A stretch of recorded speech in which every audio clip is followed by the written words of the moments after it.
Welcome back, y'all. As you can see behind me, I guess y'all can guess what we're fixing to go do. It's been 2 days since I cut that hay that y'all saw in the last video. I'm hoping that I can get over there, rake it all up. I mean, it's probably going to take me a few hours to rake it. Once I get it raked, I'm hoping by the time I get back to the house and get back over there with the tractor and the baler that it's dry enough to go ahead and start baling. And hopefully get that done today. I don't know if that's what's going to happen or not, but that's my plan.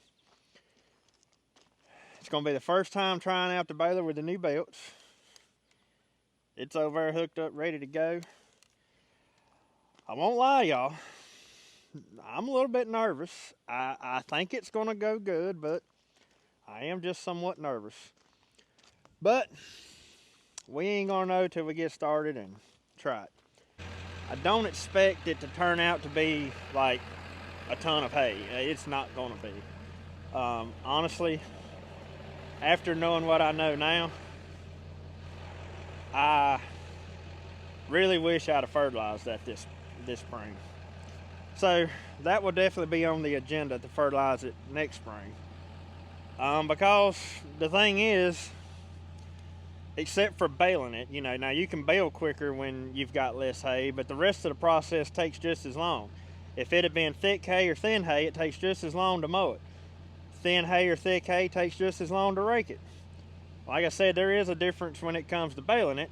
It'll take longer to bale thick hay, but you know, it's kind of like working with that sawmill. You put a small log on it, it takes just as long to fix it, to saw it, as it does a big log, but you get a lot more lumber out of that big log. And this is going to be the same way over there. I mean, I have no idea what to expect to get out of it, but it definitely had the potential to be a whole lot more had I fertilized it. So, anyways, next spring it will be getting fertilized. Well, I'm unloaded, getting ready to make my first few rounds. Just wanted to show y'all how everything looked. Oh yeah, that's plenty dry. Yeah.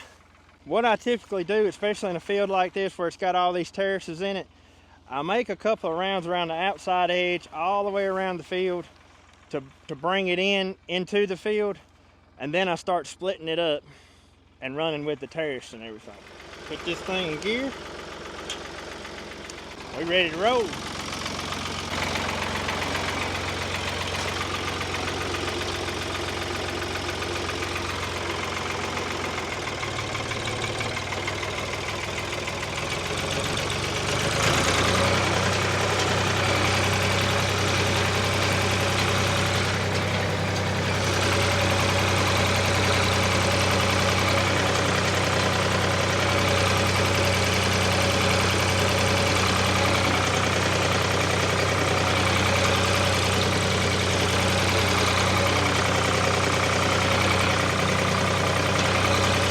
There's a really nice breeze blowing over here, so that really helps out the being hot situation. Plus this tractor's got a canopy on it. I'm really starting to wish that I'd have bought a canopy for that Kubota tractor. I think that might be on my list to get sometime in the future.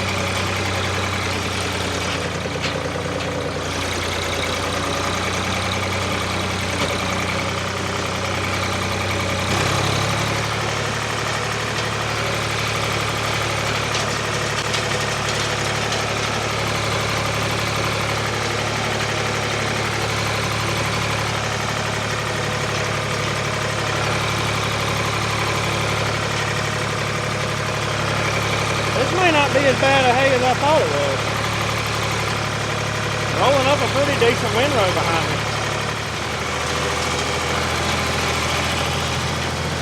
I predict with the size of this field, it took me 5 hours to mow. I'm going to say it's probably going to take anywhere from 2 to 3 to rake it.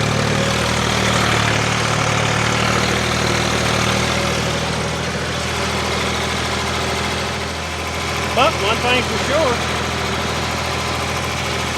is no matter how little it puts off, that's that much more hay that I did not have. So you can always look at it like that. Even though I did have to put the work in to get it, it's still more than I had to start with. I just looked at the camera, took 7 minutes and 15 seconds to make a round around the whole field here.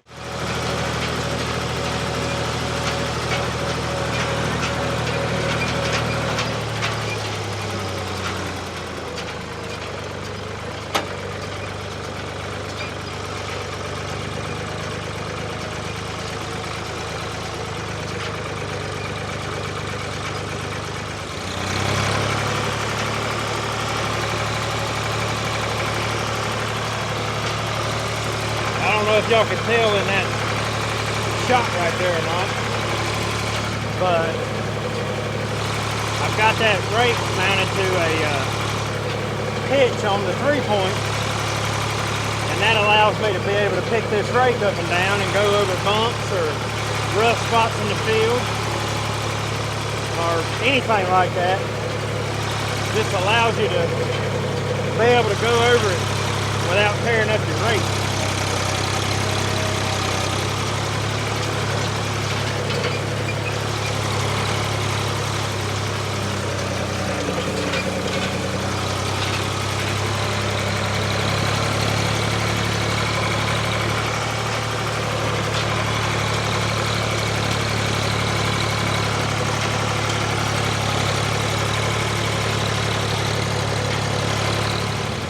That also puts the rake out farther from the tractor and allows you to be able to turn sharper.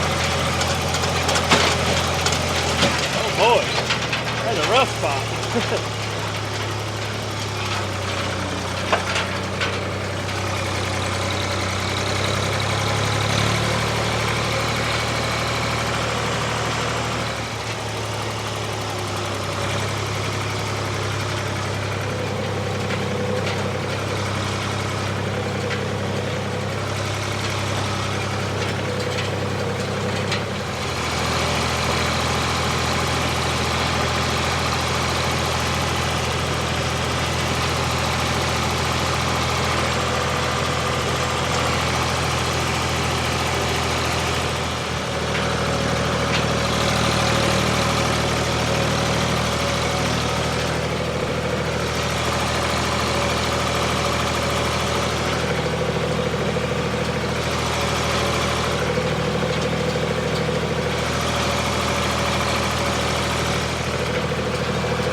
So far, the portion of the field that I've raked, which I'm probably about a third done with it, has turned out a lot better than I expected. So maybe this field's going to be better than I thought.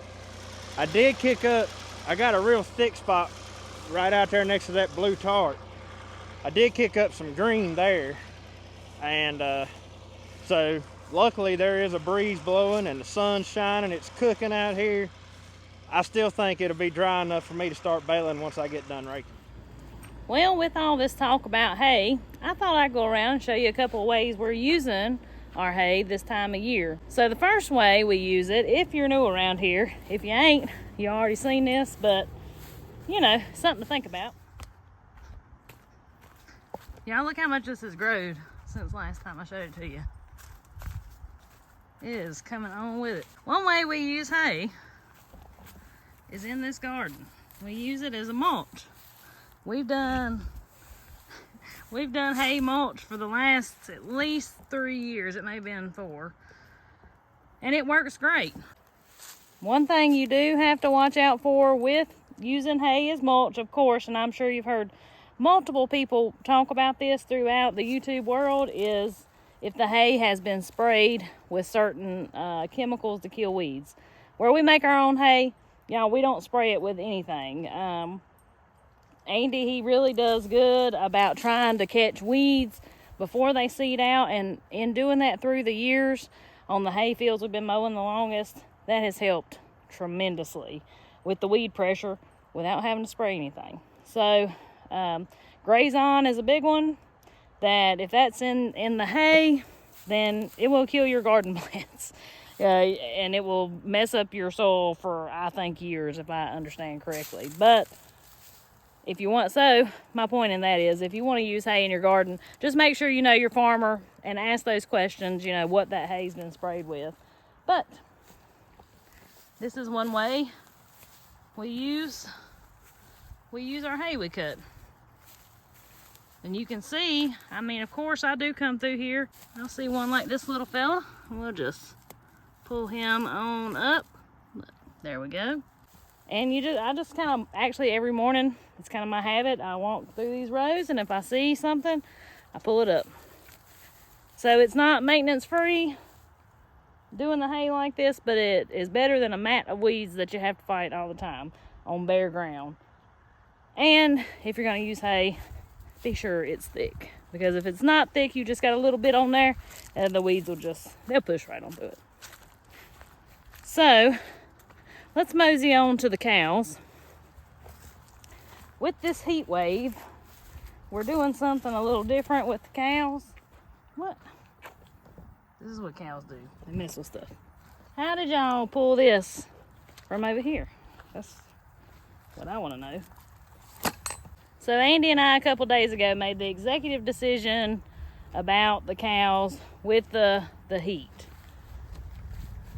This is the worst paddock area that we have. I mean, it's the worst. The grass, this is where you've heard us talk about how poor the ground is. This area, normally the cows get to stay on it maybe 24 hours, if even that long, because I'm just trying to do something with this, honestly. So with that executive decision to put them in this spot here, another reason being there's several trees here, several little clumps of trees. Right, there's just one, but they like to stand there. There's a nice set of woods there for them to stand in to cool off, and they have access up here to get under the barn if they want to. So for now, they're probably going to be in here about a week. But what does this have to do with hay? I'm going to show you. What Andy did, since the grass is so poor here, and as we get down this way, I'm going to show y'all, you can kind of see it's rocky land, rocky, hard land that we've been trying to get grass to grow on for years. And you see some grass, but it don't do good. So this is the poorest area here. I know, baby.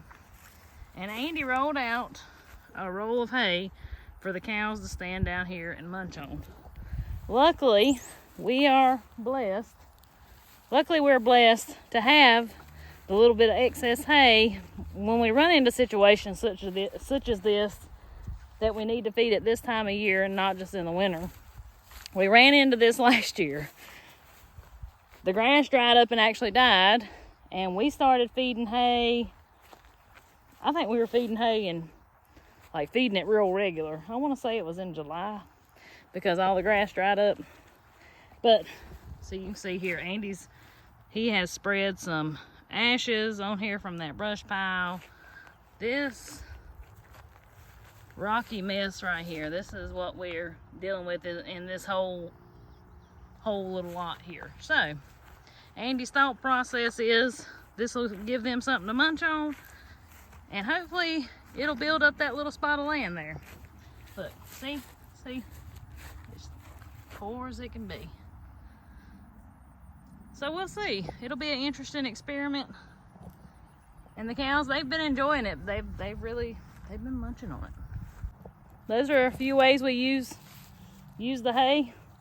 Of course, it's mostly for livestock feed, but just like this and in the garden, we're also using it to build up land and give it back to the land.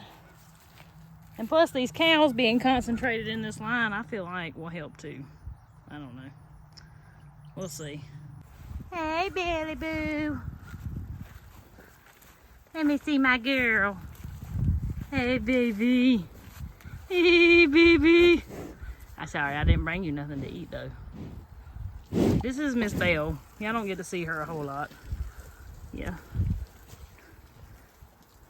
If you find older videos, she was my first milk cow, and she decided she didn't want to be a milk cow, but she makes a good mama. Yeah. That right. And the horses, we'll leave the horses over with Lovey. They've got several shady spots over there they can stand in. I'll be checking on everybody's water a couple times a day. That's what I usually do. In the summer anyway. Just in case, you never know, a water trough gets turned over or something like that. It's happened. And I'd hate to know I was standing out in this hot and didn't have nothing to drink, even if I was the one that turned it over. So one more thing here. You see what I'm showing you. Let me get up here in the shade. So we get a question a lot. Why don't me and Andy make separate channels? I've gotten emails through the years. I've gotten, comments, and that's fine. It's a legitimate question. But let me tell you why. Just like today's video, for me to cook and can and everything like I do, I depend on Andy. For us to grow our own beef, I'm dependent on Andy to make the hay to feed the beef. For me to have a milk cow, I'm dependent on Andy to make the hay to feed the milk cow. And vice versa. Andy depends on me to eat the good food so he's got the energy to go and work. And I guess what I'm trying to say is, living this lifestyle, it's not all about me. It's not all about Andy. It's all about us. We are a team. And without each other, it would be hard. It would, doing all the things that we do, there's no way I could do any of this without him. And I would hope that he would feel the same way about me. But, because I'm the one, he's said it many times before, and he'll see this and he'll agree with me. If it wasn't for me, we wouldn't have all these cows. We probably wouldn't have those chickens down there. We definitely would not have the horses. And, raising the meat birds and things like that, that all falls on me. I'm the animal person. I care for the animals. I take care of the cows, what to feed them, when to feed them. And Andy's here to help me with them, but they're my responsibility. I mean, all the animals, the meat chickens, the egg chickens, the pigs. Andy, we're kind of half and half on the pigs, but what I'm saying is, that's what I want to show y'all on this channel. And that's what in every video I want y'all to realize. When you see me and Andy, even if we aren't together per se in the video, doing the same thing, this is a team effort. This whole lifestyle is a team effort, and I've got the best teammate that I could ever ask for. I really, really do. And I know that I'm so blessed with this life. I gotta feed some cows now, though. That's why they stand up here kind of staring at me. They said, I ain't coming out in the hot sun, but I'm hungry. Woo, cows, y'all come on. Oh, everybody perked up then. Yeah, come on. Come on in here.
Well, I got it all raked, y'all.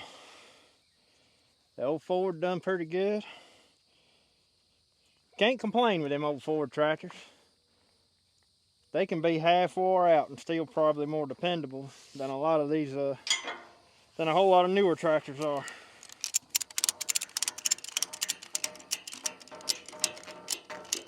Might not be as comfortable as a new tractor though.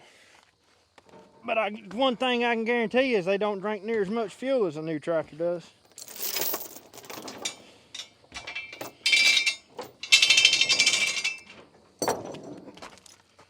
That's one thing that's blew me away with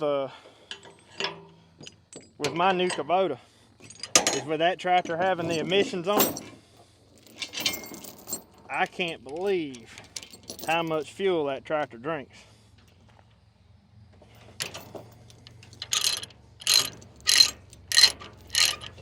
I mowed over here with that John Deere, which y'all saw that. And I didn't mention nothing about it in that video. But that John Deere is only like 15 less horsepower. So in reality, shouldn't be a big, huge difference in fuel consumption. Well, that John Deere only used about $15 worth of fuel to mow all this hay over here. If I had mowed it with that Kubota, we'd have probably been looking double that. I ain't knocking a Kubota, because y'all know I love my Kubota. I really do. But that's one downside to these new tractors is fuel consumption. And the funny thing is they're supposed to be better. All these emissions on them are supposed to be more economical.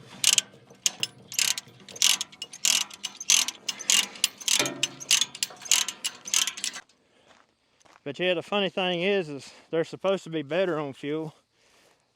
With all the emissions equipments on them, they're supposed to be more economical.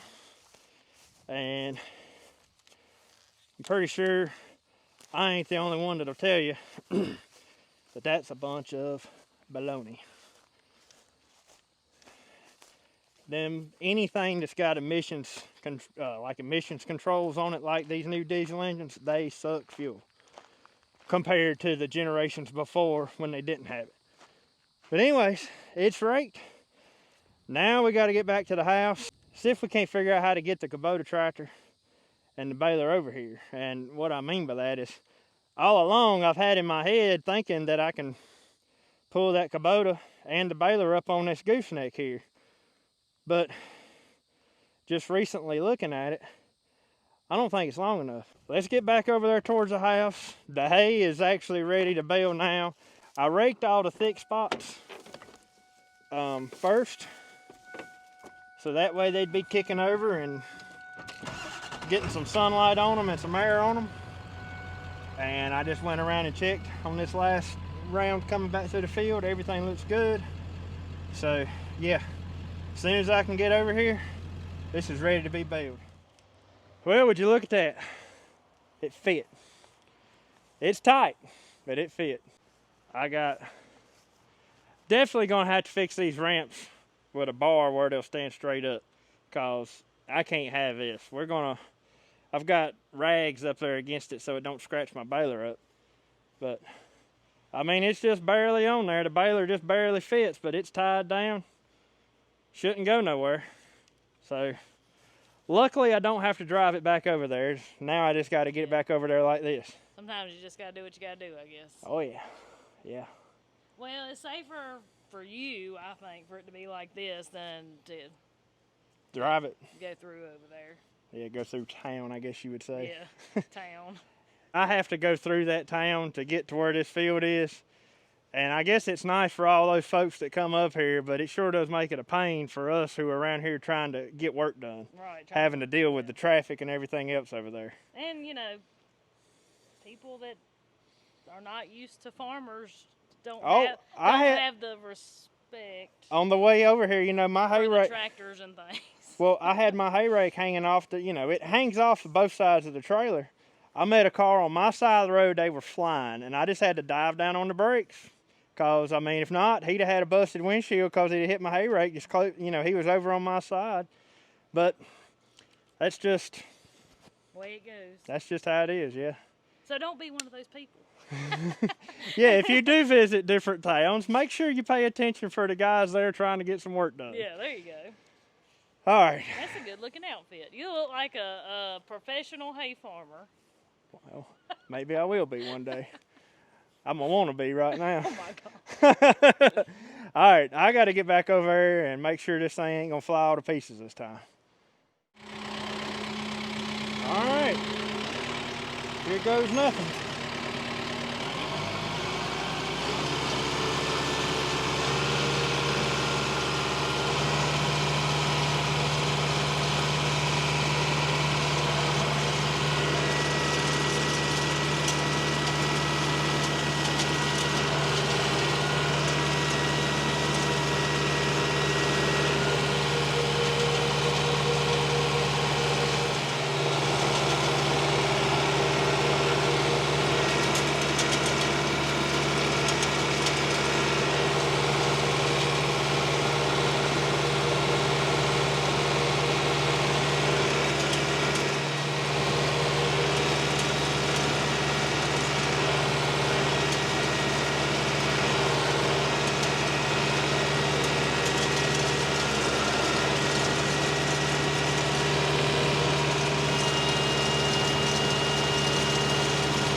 Don't know, we gotta go see what it looks like. Not bad. Looks like I got a little lopsided on my feeding in. A little bit smaller on this side than this side, but that looks good. Good tight roll too. And yeah, I fed a little bit too much string right there. That's all operator error. But keep your fingers crossed they all go like that.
It's the third one so far. And Megan just mentioned this. Y'all, the baler is quieter now. It's a lot quieter. I don't know if they can tell on video. But... Probably not, but it is quieter. It does make somewhat of a different noise when I'm wrapping string. I have noticed that already. But for the most part, this thing is a lot quieter. But that's a good looking bale right there. Yeah, they're always even. They're evenly across here. Well, that's my doings there. Oh, well, good. Yeah, I'm finally getting the tying mechanism figured out Good job, after sir. all these bales. But yeah, it's a good tight bale right there. I hope the rest of them go this good. Hopefully. I got a lot less. After seeing this three bales here so far, I'm gonna say I'm gonna be pushing 25 over Think here. so? Yeah. You gonna be here? That's not a lot for this amount of grass, but that's just my guess. Anyways, Back to it. back to it.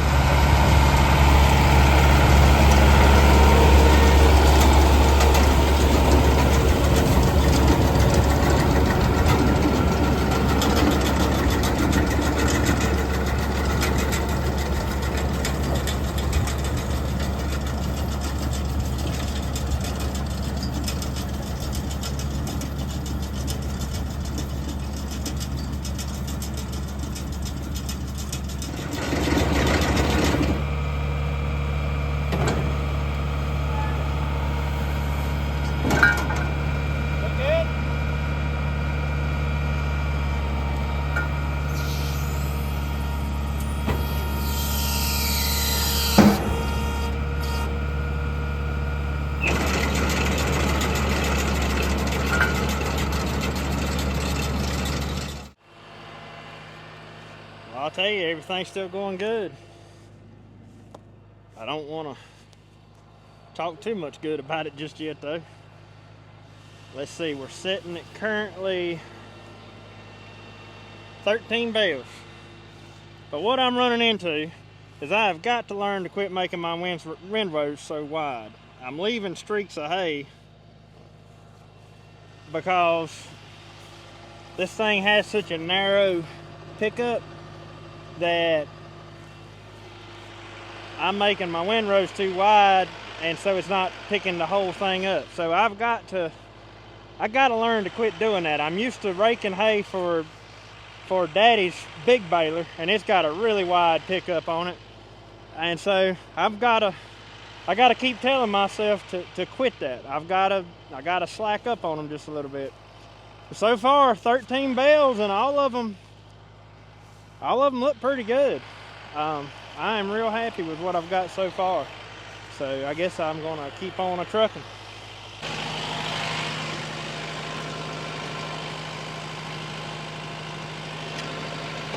I'm gonna tell y'all what, at this point, I think making hay is a labor of love. It is hot. It is so hot out here. I don't know what the actual temperature is, but a couple hours ago, the last time I looked at my weather on my phone, it was like 92. So it's probably hotter than that by now. But I know y'all probably can't see it, but I had a wide spot in the windrow right there. And I just left a big old chunk of hay. So once I'm finished, I'll have to like ride around and go around and pick up the hay that's left laying. I probably won't really do that till the last bale though. And that's something else I've noticed that's just started happening today, was that squeal every time I turn the PTO back on. I don't know if it's the belts, the new belts that I put on is squealing, or if there is a drive belt on there. It could be squealing.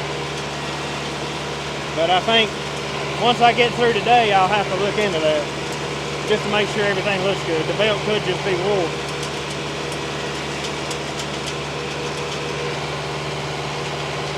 And the other thing is I'm only running 2.2 miles an hour. I'm scared to go any faster. I think I could grab another gear, but when I grabbed another gear the other day is when things really started going downhill for me. I felt like I was feeding the hay in too fast, and yeah, it just wasn't good. So I guess I'm gonna stick with this. I'm running in third gear, low range.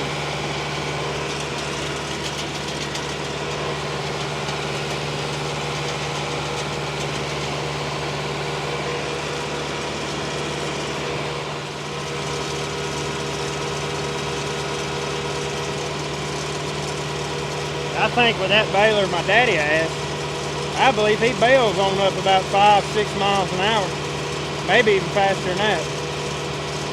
But I'm telling you, that baler will flat eat some hay. It's a night and day difference between this one and that one. But it's also a night and day difference in price too.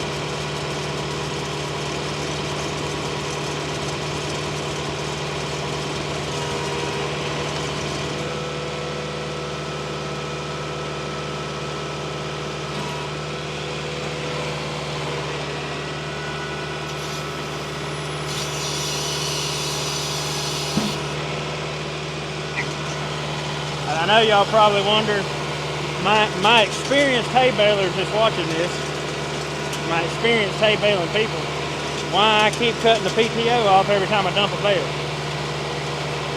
So from my understanding, I'm doing what I've been told to do, but from my understanding, is these balers right here do not have a clutch that kicks them belts out of gear when you raise the back to tailgate, whereas some balers do.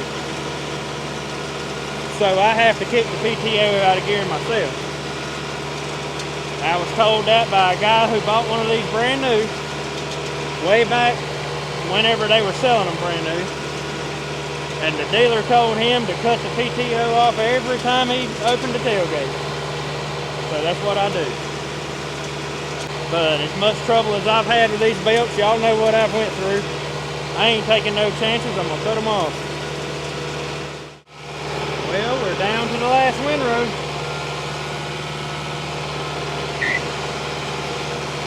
Y'all hear that squeal? Does it just about every time I turn the PTO back on.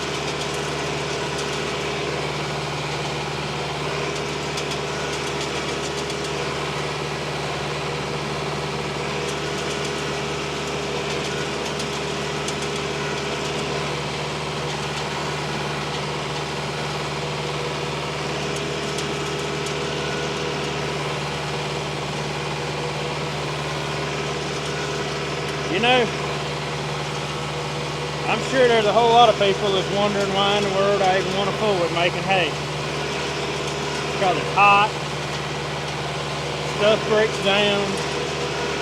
I mean, let's be honest, it costs you money because you have to make repairs to this equipment. You know, obviously it costs money to buy hay too, but it does cost money to make hay. And look at all that free time that I'd have if I wasn't making hay. But I'm just gonna be flat honest with y'all. I just don't know what else I'd rather be doing with my time right now. And I mean that. Because it's so satisfying to take something and turn it into something. Like I've took now this grass field, and I've turned it into hay bales that I can feed my cows. I mean, I don't know, to me there's a level of satisfaction you get out of that, just like with anything. And I'm sure that most of y'all have probably figured out by now that I'm the type of guy that if I wasn't doing this, I'd be working at doing something else. I mean, some ways I hate to say it, but I'm just not the guy that you're going to find sitting out on a lake fishing somewhere. I'm not going to be sitting somewhere just resting. I mean, I do rest, and I do got my share of free time, but honestly, I don't work near as hard as a lot of people I know do. But, you know, I think everything's just all in what you want to do.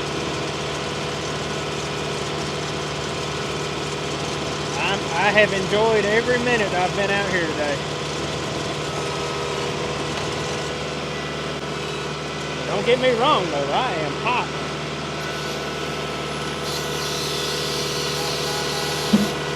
But I'm almost done.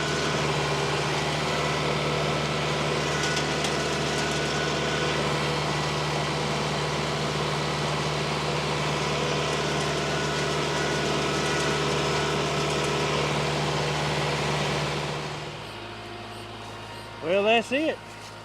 I found the only shady spot in this whole field. As you can see, I mean, as big as an area as this right here is, there should have been a lot more bales of hay sitting out here. This has not had fertilizer put on it.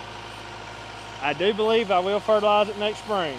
I've made up my mind. I think I will. There's a lot of good grass here. It just needs that extra oomph to pick it up. Let's look and see how many bales we've had. Oh man, 24. So by the time I dump this one, it'll be 25, and that's what I guessed earlier. I can't believe that. But I'm gonna tell you, if I'd have fertilized this, I bet you that'd have been 50. So to whoever that was in the comments back when I was fertilizing my other hay fields that told me I was wasting my money, I think this right here is proof that I was not wasting my money when I fertilized my fields last spring, or this past spring. Because the other field that I mow is actually, now that I've been over this field more times than I believe, that other field is probably a couple acres shy of what's in this field. And over there we got close to 40 or 50 bales. I've done forgot now. But it was fertilized. Like I said, this wasn't. So I think that's some good telltale proof there of what fertilizer will do for your hay fields. But anyways, I don't need that much hay, so I mean, it's all good. I am extremely happy with what we got off of this. But y'all, this field doesn't belong to me. And here in about probably 4 years, maybe 5, there is a chance there'll be a house sitting right there on top of that knoll. Because from that knoll there's a beautiful view, and the guy who owns this field has already told me that until he retires and moves up here and builds a house, you know, I can cut it. But so that's something to take into consideration as well, is how much money I actually want to throw into this field, because I would imagine once that house is built there, they're going to grade off that knoll, ruin that part of the grass, and the rest of this is probably going to become yard. So anyways, I will still take care of it the best I can because he's nice enough to let me use it. So I guess I'm going to ride around and finish sucking up my little bit of hay balls I got left everywhere. I hope y'all enjoyed this video. Like I always say, hope you might have learned a little something. And we'll see y'all on the next one. Y'all have a good one.